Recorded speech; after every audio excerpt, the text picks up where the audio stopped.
बच्चों, आपके अपने YouTube channel math lover UP योद्धा में आपका बहुत बहुत स्वागत है। बहुत बहुत धन्यवाद। आप लगातार वीडियो को देख रहे हैं और पढ़ रहे हैं, इसके लिए मैं आपको एकदम दिल से धन्यवाद देता हूं। आप लगातार ऐसे वीडियो को देखते रहें और यह वीडियो आपके लिए बहुत ही लाभदायक होने वाला है। आज मैं जो टॉपिक आपके सामने लेके आया हूं वह टॉपिक बहुत इंटरेस्टेड और बहुत मज़ेदार टॉपिक है। पिछले वीडियो में मैंने युगपत समीकरण में 3 विधि आपको बताई थी, आपको शायद याद होगा। तो पहली विधि क्या थी? प्रतिस्थापन, दूसरी सारणी, तीसरी विलोपन। तो जब आप हाई स्कूल में इबारती प्रश्न लगाएंगे, चाहे वो संख्या संबंधी सवाल हो, भिन्न संबंधी सवाल हो, आयु संबंधी सवाल हो, सब में इन तीनों विधियों को बहुत बड़ा रोल है। तो इसको आपको जानना अति आवश्यक है। तो आज मैं आपको विलोपन विधि के बारे में एकदम अच्छे से बताऊंगा। केवल आप वीडियो के अंत तक बने रहेंगे और ध्यान से वीडियो को देखेंगे। चलिए मैं शुरुआत करता हूं। मैं ग्रीन बोर्ड पर कुछ सवाल लिखा हूं, केवल आप उसको ध्यान से देखिएगा और समझिएगा। ध्यान दीजिएगा, लिखा है विलोपन विधि। विलोपन विधि का मतलब होता है किसी एक पद का विलुप्त हो जाना। एक पद का विलुप्त हो जाने का मतलब है विलुप्त मतलब गायब हो जाना, हट जाना, डिलीट हो जाना, कट जाना, एक ही मतलब होता है। और इस सवाल को लगाने में सबसे बड़ा रोल होता है गुणांक का। अब आप कहेंगे सर गुणांक क्या होता है? गुणांक जिस चर पद में किसी अचर पद का गुणा होता है वही उसका क्या कहलाता है? गुणांक कहलाता है। जिस चर पद में किसी अचर पद का गुणा होता है वही उसका क्या कहलाता है? गुणांक। तो इसमें आपको x और y के गुणांक को बराबर करने होंगे। जब आप x और y के गुणांक को बराबर कर लेंगे तब जान लीजिए यह सवाल आपके लिए बहुत आसान होगा। और मैं इसमें 2 चीज़ और मैं जोड़ता हूँ, आपको बीजगणितीय जोड़ और घटाव आना चाहिए।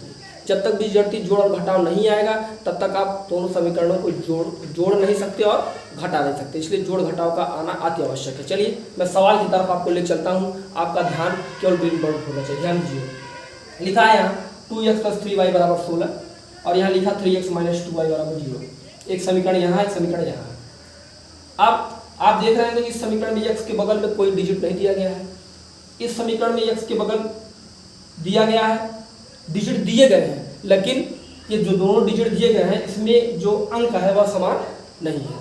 अंक समान न होने की वजह से आप x का गुणांक दोनों में बराबर नहीं है। तो x का गुणांक दोनों में बराबर न होने की वजह से यह समीकरण सही नहीं है, सही नहीं है।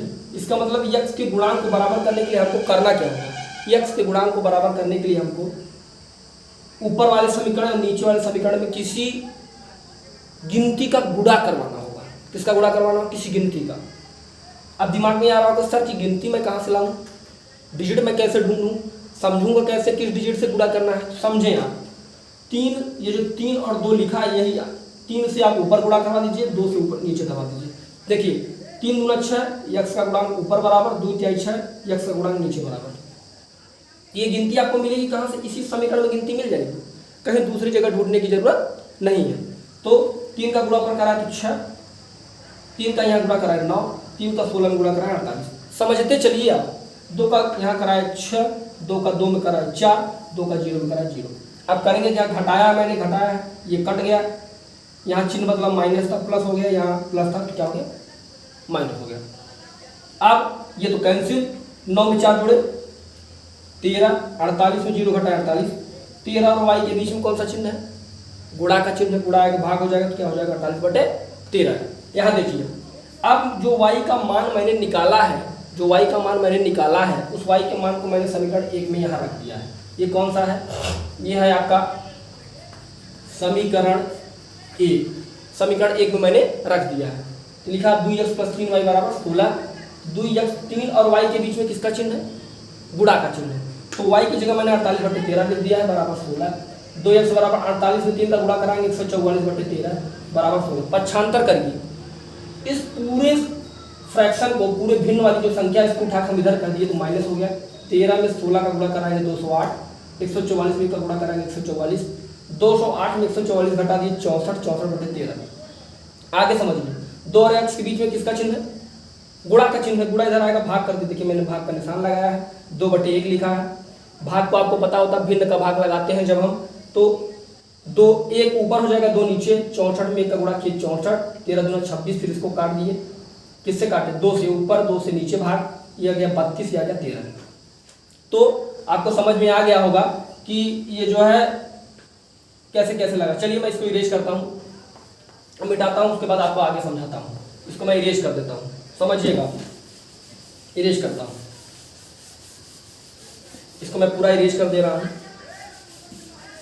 तो आप समझिएगा, तब समझेंगे तो आगे। अगला जो मैं एग्जांपल आपके सामने रखने वाला हूँ, जैसे है x प्लस वाई बराबर 5। समझिएगा ध्यान से, समीकरण नंबर 1, 2x माइनस 3y बराबर 4, समीकरण नंबर 2। समझिए, आप देख रहे होंगे, आप यहाँ देख रहे होंगे कि जो पहला समीकरण लिखा है इसमें x के बगल में कोई संख्या नहीं दी गई है, यहाँ x के बगल में 2 दिया गया है। तो x का गुणांक बराबर करने के लिए आपको करना क्या होगा? आपको करना ये होगा कि समीकरण 1 में 2 का गुणा करा दीजिए। लिखिए समीकरण 1 गुणे 2 करिए, आप गुणा कराइए, 2x 2y 10, समीकरण 1, यहाँ 2x 3y बराबर 4। ये जैसा था मैंने वैसे ही उतार दिया। समीकरण 2 घटाइए, माइनस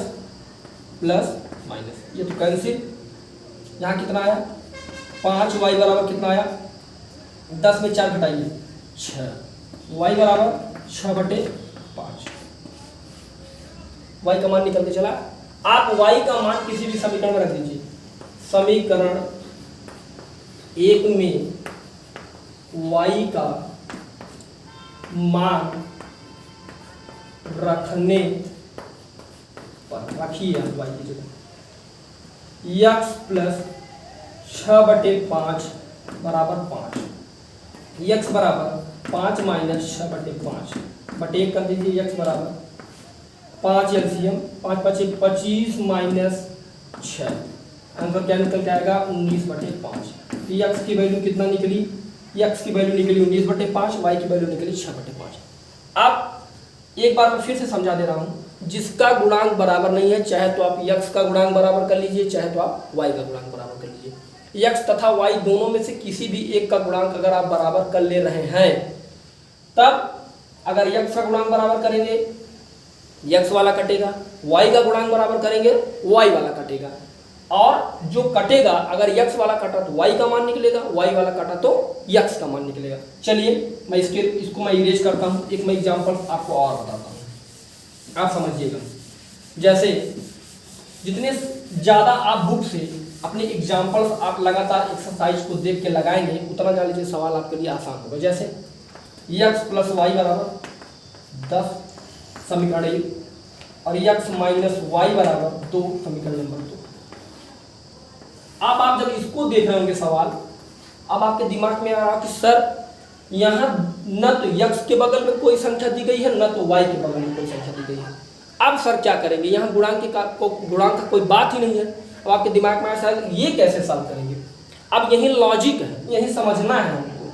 आप देखिए यहाँ x का गुणांक कितना है? 1, यहाँ 1, यहाँ 1, यहाँ 1। जब सबका गुणांक बराबर है और अगर आप यहाँ घटाएंगे तो ये तो कट जाएगा, चाहे जोड़ दें चाहे घटा दें। तो आप लिखिएगा यहाँ, आप यहाँ लिखिएगा जोड़ने पर, जोड़ दीजिए, यहाँ कितना हो जाएगा? 2x, ये तो कैंसिल, बराबर 12, x बराबर 12/2, x बराबर 6, x का मान तुरंत निकल के चला है।